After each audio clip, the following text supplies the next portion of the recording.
रहमतुल्लाहि व बरकातुहू। आप सुन रहे हैं इस वक्त उर्दू रेडियो FM 107 और अब आप हिशाम सफर रहमान से आज का पहला बुलेटिन समाअत फरमाइए। पहले हेडलाइंस। साहिब इस्मो अमीर ने मुत्तहिदा अरब इमारात के सदर की दावत पर बरादराना मुशावरती इजलास में शिरकत की जो कल अबू धाबी में मुनक्किद हुआ। वज़ीर आज़म व वज़ीर दाखिला की सदारत में कल दीवान अमीरी में काबीना का हफ्तवार इजलास बाकायदा मुनक्किद हुआ। कतर एयरवेज ने एयर सर्बिया के साथ एक कोड शेयर मुआहदे पर दस्तखत किए हैं जिसके तहत मुसाफिरों को 40 से ज्यादा डेस्टिनेशंस तक बगैर किसी रुकावट के सफर करने की सहूलत मिलेगी। और कतर चैरिटी ने रवां साल के दौरान श्रीलंका में शुरू किए जाने वाले इंसानी और तरक्याती मंसूबों के $11 मिलियन के नए इमदादी पैकेज का ऐलान किया है। ये थी अब तक की हेडलाइंस और अब पेश खिदमत है बुलेटिन इन डिटेल। बिस्मिल्लाहिर्रहमानिर्रहीम। साहिब इस्मो अमीर शेख तमीम बिन हमद आल थानी ने मुत्तहिदा अरब इमारात के सदर शेख मोहम्मद बिन जायद अल नहयान की दावत पर बरादराना मुशावरती इजलास में शिरकत की जो कल अबू धाबी के सेंट रीजस सादियात आइलैंड रिजॉर्ट में मुनक्किद हुआ। इस इजलास में सल्तनत ओमान के सुल्तान हैथम बिन तारिक, बहरीन के शाह हमद बिन ईसा अल खलीफा, उर्दन के शाह अब्दुल्ला दोम इब्न अल हुसैन और जमहूरिया मिस्र के सदर अब्दुल फत्ताह सीसी ने भी शिरकत की। इजलास का उन्वान था खित्ते में खुशहाली और इस्तेहकाम। साहिब इस्मो अमीर शेख तमीम बिन हमद आल थानी ने मुत्तहिदा अरब इमारात के सदर की जानिब से दिए गए ज़ुहराने में भी शिरकत की जिसमें खलीजी रियासतों के कायदीन के अलावा उर्दन के बादशाह और मिस्र के सदर भी शरीक हुए। बरादराना मुशावरती इजलास और ज़ुहराने में नायब वज़ीर आज़म व वज़ीर ख़ारजा शेख मोहम्मद बिन अब्दुर्रहमान आल थानी, अमीरी दीवान के निगरान शेख सऊद बिन अब्दुर्रहमान आल थानी, मुतादिद शुयूख और वज़रा और सरकारी वफूद के अराकीन भी मौजूद थे। इससे कबल कल साहिब इस्मो अमीर शेख तमीम बिन हमद आल थानी जब अबू धाबी पहुंचे तो मुत्तहिदा अरब इमारात के शेख मोहम्मद बिन जायद अल नहयान ने हवाई अड्डे पर उनका इस्तकबाल किया। अबू धाबी के एग्जीक्यूटिव काउंसिल के नायब सदर शेख हज़्ज़ा बिन जायद अल नहयान, कौमी सलामती के मुशीर शेख तहनून बिन जायद अल नहयान और नायब वज़ीर आज़म और सदारती दीवान के उमूर के वज़ीर शेख मंसूर बिन जायद अल नहयान भी साहिब इस्मो अमीर को खुशामदीद कहने के लिए हवाई अड्डे पर मौजूद थे। बरादराना मुशावरती इजलास के बाद साहिब इस्मो अमीर शेख तमीम बिन हमद आल थानी ने अबू धाबी से रवाना हो गए। बाद में शेख तमीम बिन हमद आल थानी ने अपने ट्वीट में कहा कि मुझे बरादर ममालिक के सरबराहान के साथ मुशावरती इजलास में शिरकत करके इंतहाई खुशी हुई है जिसके दौरान हमने मुश्तरका ताउन को मजबूत बनाने के वसाइल पर गौर किया ताकि इस खित्ते के अवाम के मफादात पूरे हों और अमन व इस्तेहकाम को फ़रोग़ हासिल हो। उन्होंने उनके पुरतपाक इस्तकबाल और शानदार ज़ियाफ़त पर शेख मोहम्मद बिन जायद अल नहयान का शुक्रिया अदा किया। वज़ीर आज़म व वज़ीर दाखिला शेख खालिद बिन खलीफा बिन अब्दुल अज़ीज़ आल थानी की सदारत में कल सुबह दीवान अमीरी में काबीना का हफ्तवार बाकायदा इजलास मुनक्किद हुआ। इजलास के बाद वज़ीर मुमलिकत बराए उमूर काबीना ने एक बयान में कहा कि काबीना ने इजलास के एजेंडे में शामिल मौज़ूआत पर बहस मुकम्मल की और उनके बारे में मुनासिब फैसले सादिर किए। उन्होंने कहा कि काबीना ने सेंट्रल म्यूनिसिपल काउंसिल को मुंतज़िम करने के बारे में सन 1998 के कानून नंबर 12 की चंद शिकों में तरमीम करने के एक मुसव्वदा कानून की मंजूरी दी और उसे शूरा काउंसिल को भेजने का फैसला किया। काबीना ने हुकूमती इदारों की जानिब से फराहम करदा सर्विसेज की फीस का जायजा लेने के लिए एक टेक्निकल कमेटी तश्कील दी। काबीना ने अक़वाम मुत्तहिदा की रोड सेफ्टी फंड UNRS को माली इमदाद फराहम करने की भी मंजूरी दी। वज़ीर मुमलिकत बराए तवानाई उमूर इंजीनियर साद बिन शरीदा अल काबी से कल कतर के दौरे पर आए हुए जमहूरिया आइवरी कोस्ट के माइंस, पेट्रोलियम और एनर्जी के वज़ीर ममदाओ संगाफोवा ने मुलाकात की। मुलाकात के दौरान दोनों ममालिक के दरमियान तवानाई के शोबे में दो तरफा ताल्लुकात और उन्हें फ़रोग़ देने के वसाइल के बारे में तबादला ख्याल किया गया। कतर एयरवेज ने सर्बिया के फ्लैग कैरियर एयर सर्बिया के साथ एक जामे कोड शेयर मुआहदे पर दस्तखत किए हैं, जिसके तहत मुसाफिरों को 40 से ज्यादा डेस्टिनेशंस तक बगैर किसी रुकावट के सफर करने की सहूलत होगी। इस मुआहदे पर 1 फरवरी से अमल दरामद शुरू हो जाएगा। इस वक्त कतर एयरवेज की दोहा से सर्बिया के दारुल हुकूमत बेलग्राद के दरमियान हफ्ते में 5 परवाजें जाती हैं। कतर एयरवेज ग्रुप के चीफ एग्जीक्यूटिव अकबर अल बाकिर का कहना है कि इस मुआहदे की बदौलत कतर एयरवेज को वस्ती और मशरकी यूरोपीय मार्केट्स में बिजनेस को फरोग देने का मौका मिलेगा। कतर एयरवेज की इस वक्त दुनिया भर में 150 से ज्यादा मकामात के लिए परवाजें जारी हैं। कतर चैरिटी ने रवां साल 2023 के दौरान श्रीलंका में शुरू किए जाने वाले इंसानी और तरक्याती मंसूबों के लिए $11 मिलियन से के एक नए इमदादी पैकेज का ऐलान किया है। इस बात का इंकशाफ श्रीलंका के वजीर खारजा अली साबरी की कतर चैरिटी के चीफ एग्जीक्यूटिव ऑफिसर यूसुफ अल अहमद अल कुवारी के साथ मुलाकात के दौरान सामने आई, जो इस वक्त एक वफ्द के हमरा श्रीलंका के दौरे पर हैं। कल श्रीलंका के दारुल हुकूमत कोलंबो में कतर चैरिटी के नए दफ्तर की इफ्तिताही तकरीब मुनक्किद हुई, जिसमें श्रीलंका में कतर के सफीर जासिम बिन जाबिर अस-सरवर ने भी शिरकत की। इसके अलावा कोलंबो में आला हुक्काम और सुफरा भी शरीक हुए।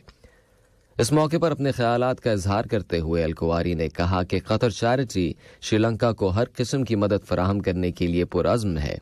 उन्होंने श्रीलंका के मुख्तलिफ सरकारी इदारों की जानिब से इंसानी हमदर्दी की तरक्याती कामों को तेज तर करने के सिलसिले में कतर चैरिटी को फराहम किए जाने वाले ताउन को सराहा और शुक्रिया अदा किया। श्रीलंका के वजीर खारजा ने भी मकामी और बैनुल अक़वामी सतह पर इंसानी हमदर्दी और तरक्याती अमल के मैदान में कतर चैरिटी की कोशिशों की तारीफ की। ये खबरें आप उर्दू रेडियो कतर FM 107 से सुन रहे हैं। उर्दन के वजीर आज़म डॉक्टर बशीर अल खसावने से कल स्विट्जरलैंड के शहर डावोस आलमी इक़्तिसादी फोरम 2023 के साइडलाइन पर कुर्दिस्तान की इलाकाई हुकूमत के वजीर आज़म मसरूर बरज़ानी ने मुलाकात की, जिसके दौरान दो तरफा ताल्लुकात और तमाम शोबों में इन ताल्लुकात को फ़रोग़ देने के वसाइल के बारे में तबादला ख्याल किया गया। इसके अलावा दोनों तरफ के सरकारी और निजी शोबों के दरमियान सयाहत और तिब के शोबों में ताउन को बढ़ाने के साथ साथ उर्दन में तैयार करदा अद्वियात, खाने पीने की अशिया और खाद की मसनूआत की कुर्दिस्तान की दरामात में इजाफे पर बातचीत की गई। पाकिस्तान के जनूब मगरबी सूबे बलोचिस्तान में इंसदाद दहशतगर्दी के महकमे की जानिब से किए गए एक सिक्योरिटी ऑपरेशन के दौरान 4 अस्करियत पसंद मारे गए। रिपोर्ट्स के मुताबिक होशाब के इलाके में सिक्योरिटी फोर्सेस और अस्करियत पसंदों के दरमियान फायरिंग का तबादला हुआ। ऑपरेशन के दौरान असलहा, गोला बारूद और धमाका खेज मवाद का जखीरा भी बरामद हुआ। वाज़ेह रहे कि सिक्योरिटी फोर्सेस और फौज पाकिस्तान में मुतहर्रिक मुसल्लह ग्रोहों को तलाश करने के लिए मुल्क के मुख्तलिफ इलाकों में सिक्योरिटी ऑपरेशंस जारी रखे हुए हैं। कल शुमाल मगरबी ईरान में जलजला आया, जिसे 5.6 रेक्टर पैमाने पर रिकॉर्ड किया गया। जलजले का मरकज मगरबी आज़रबाईजान के कस्बे खोए के करीब था। ईरानी मीडिया के मुताबिक इस जलजले से किसी जानी या माली नुकसान की कोई इत्तला नहीं मिली। और अब कुछ खबरें खेलों के बारे में। Qatar sports for all federation QSFA ने अल फुरजान फुटबॉल टूर्नामेंट के 8वें एडिशन के ड्रॉ का ऐलान किया है। ये टूर्नामेंट इतवार के रोज मरखिया स्टेडियम में शुरू होगा। इसमें 16 टीमें शिरकत करेंगी। ड्रॉ यानी कुरानंदाजी के जरिए टीमों को 4 ग्रुप्स में तकसीम किया गया है और हर ग्रुप में 4 टीमें होंगी। ग्रुप ए में एन खालिद, असद, अलवाब और लुसेल की टीमें शामिल हैं, जबकि ग्रुप बी में अल हिलाल, पुलिस इंस्टीट्यूट, अल वक्रा और लुदैद की टीमें शामिल हैं। इसी तरह ग्रुप सी में दुखान, लिबसैर, अन-नस्र और हलूल की टीमें, जबकि ग्रुप डी में अल मायदा, मदीना खलीफा, मुएज़र और समेस्मा की टीमें शामिल हैं। कल एक बयान में QSFA के director of events and activities Abdullah Al Dosari ने इस टूर्नामेंट की अहमियत पर जोर देते हुए कहा कि इससे 16 साल या इससे ज्यादा उम्र के कतरी खिलाड़ियों को अपनी सलाहियतों को उभारने का मौका मिलेगा जो कतर फुटबॉल एसोसिएशन के साथ रजिस्टर नहीं है। इस टूर्नामेंट की बदौलत न्यू फेसेस को भी सामने आने का मौका हासिल होगा। International federation of association football FIFA ने ऐलान किया है कि फीफा वर्ल्ड कप कतर 2022 से तकरीबन 5 बिलियन लोग एंगेज रहे और दुनिया में लगभग 1.5 बिलियन लोगों ने अर्जेंटीना और फ्रांस के दरमियान होने वाले फाइनल मैच को देखा। अपनी ऑफिशियल वेबसाइट पर शाया की गई एक रिपोर्ट में फीफा ने कहा कि फीफा वर्ल्ड कप कतर 2022 कुर्राए अर्ज का सबसे बड़ा वाहिद खेलों का इवेंट था जिसे स्टेडियम्स के अंदर देखने वालों की मजमूई तादाद 3.4 मिलियन थी। फीफा वर्ल्ड कप कतर 2022 के लिए 150 मुख्तलिफ नेशनैलिटीज के 20,000 वॉलंटियर्स की सपोर्ट हासिल थी। इनमें से 17,000 रजाकार कतर के रिहायशी थे जबकि 3,000 वॉलंटियर्स बैरून मुल्क से आए थे। इनकी उम्रें 18 से 77 साल के दरमियान थी। रिपोर्ट में मजीद कहा गया कि ये पहला फीफा वर्ल्ड कप था जिसमें इंटरनेट के जरिए आलमी सतह पर ब्लाइंड और जुज़वी तौर पर बीनाई से महरूम फुटबॉल के शायकीन के लिए ऑडियो कमेंटरी पेश की गई जो अंग्रेजी और अरबी जुबान में थी। कतर की बॉलिंग टीम ने बॉलिंग वर्ल्ड चैंपियनशिप कुवैत 2023 के लिए क्वालिफाई कर लिया है। ये चैंपियनशिप रवां साल 9 से 26 अक्टूबर के दरमियान कुवैत में मुनक़िद होगी। इस चैंपियनशिप में कतर के अलावा जो दीगर ममालिक हिस्सा लेंगे उनमें मलेशिया, जनूबी कोरिया, सिंगापुर, हांगकांग, मुत्तहिदा अरब इमारात, थाईलैंड और मकाओ शामिल हैं। ये तमाम ममालिक इस चैंपियनशिप के लिए क्वालिफाई कर चुके हैं। समाअत फरमाइए हेडलाइंस एक मरतबा फिर। साहिब इस्म अमीर ने मुत्तहिदा अरब इमारात के सदर की दावत पर बुरादराना मुशावरती इजलास में शिरकत की जो कल अबू धाबी में मुनक़िद हुआ। वज़ीर आज़म और वज़ीर दाखिला की सदारत में कल दीवान अमीरी में काबीना का हफ्तवार बाकायदा इजलास मुनक़्क़िद हुआ। कतर एयरवेज ने एयर सर्बिया के साथ एक कोड शेयर मुआहदे पर दस्तखत किए हैं जिसके तहत मुसाफिरों को 40 से ज्यादा डेस्टिनेशंस तक बगैर किसी रुकावट के सफर करने की सहूलत होगी। और कतर चैरिटी ने रवां साल के दौरान श्रीलंका में शुरू किए जाने वाले इंसानी और तरक्याती मंसूबों के लिए $11 मिलियन के एक नए इमदादी पैकेज का ऐलान किया है।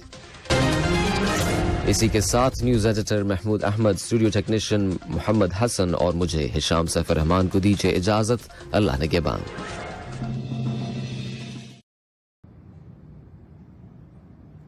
अस्सलाम वालेकुम, मैं हूं शेख नूर उम्मल बवाकी 1 क्यूरियल से।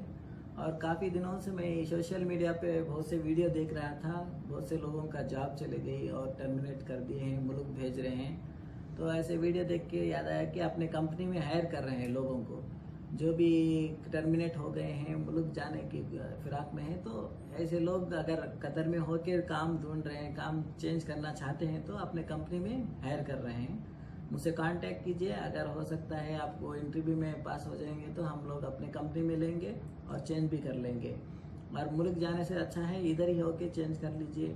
और किसी को ज़रूरत है तो ये वीडियो उनको, आपके दोस्त वगैरह उनको भी शेयर कीजिए ताकि वो मुल्क जाने से अच्छा है अपने कंपनी में चेंज करके अपने यहाँ पर ही काम करें। तो ऐसे लोगों को मैं काम भी दे सकते हैं और चेंज भी कर सकते हैं। अगर टर्मिनेट हो गए हैं नो प्रॉब्लम, हम अपने कंपनी में हायर करके ले लेंगे। Thank you.